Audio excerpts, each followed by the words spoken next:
Fabrikasi holomagnetit menggunakan polistirena sebagai template dan aplikasinya dalam penghilangan zat warna dan logam berat dari limbah cair. Sintesis polistirena dilakukan dengan menggunakan bahan-bahan berikut: potasium peroksodisulfat sebanyak 0,2 gram, metacrylic acid sebanyak 2 mili, dan stirena sebanyak 18 mili. Semua bahan dilarutkan dalam 160 ml aqueous. Larutan kemudian dipanaskan hingga suhu 80 derajat Celcius dengan menggunakan hot plate dan diaduk dengan menggunakan magnetit stirring pada 250 rpm. Setelah 24 jam, larutan akan berubah warna menjadi berwarna putih. Koloid polistirena kemudian dibekukan dalam botol sampel untuk kemudian dilakukan pemisahan menggunakan metode vacuum freeze drying. Fabrikasi holomesoporus magnetit dilakukan dengan mencampurkan bahan-bahan berikut: polistirena sebanyak 0,6 gram, besi 2 klorida hidrat 10,56 mol, kalium nitrat 3,3 mmol, heksametilen tetraamin 42,9 mmol. Semua bahan dilarutkan dalam aqueous 360 ml dengan etilen glikol sebanyak 90 ml. Sintesis dilakukan menggunakan agitator dengan kecepatan 800 rpm.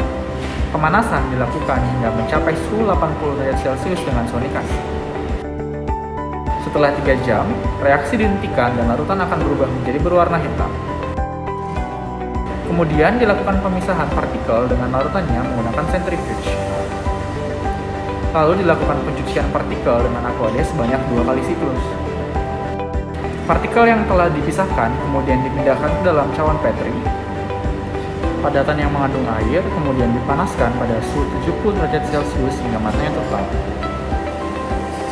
Padatan kering kemudian diambil untuk kemudian dikalsinasi menggunakan furnace. Kalsinasi dilakukan pada suhu 350 derajat Celcius selama 3 jam. Partikel HMM yang telah dikalsinasi kemudian ditimbang dalam centrifuge. Siapkan larutan rodamin B 50 ppm, kromium 100 ppm, dan H2O2 30%. Proses absorpsi rodamin B dilakukan dengan mempentakkan larutan rodamin B dengan partikel HMM.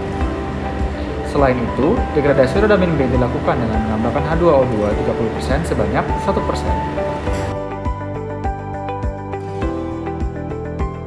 Dilakukan penambahan larutan kromium dalam HMM untuk memulai proses absorpsi.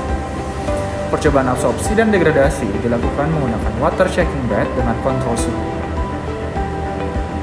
Setelah itu, kedua jenis larutan dilakukan sampling dan diencerkan menggunakan labu takar. Sampel larutan kemudian dipindahkan ke dalam centrifuge tube untuk dilakukan pemisahan. Pemisahan menggunakan centrifuge dilakukan untuk memastikan tidak ada partikel absorben yang terikut dalam sampel. Untuk sampel rodamin B dapat dilakukan analisa secara langsung menggunakan spektrofotometer UV vis. Panjang gelombang yang digunakan adalah 553 nanometer. Untuk sampel kromium, perlu dilakukan pengenceran terlebih dahulu dengan larutan dipenyl karbasid. Sampel diambil sebanyak 0,4 mili, kemudian ditambahkan larutan dipenyl karbasid 0,02 molaritas sebanyak 1 mili. Kemudian ditambahkan larutan asam sulfat 0,25 normalitas hingga volume mencapai 10 mili. Larutan akan berubah warna menjadi keunguan. Kemudian, larutan akan dianalisa menggunakan spektrofotometer UV vis. Panjang gelombang yang digunakan adalah 543 nanometer. Hasil analisa spektrofotometer UV vis kemudian dicatat untuk kemudian dilakukan analisa karakterisasi absorpsi. Hasil analisa menunjukkan persentase removal penyerapan larutan warna rodamin B mencapai 52,30%, degradasi zat warna mencapai 70,25%, serta penyerapan logam berat kromium mencapai 75,55%.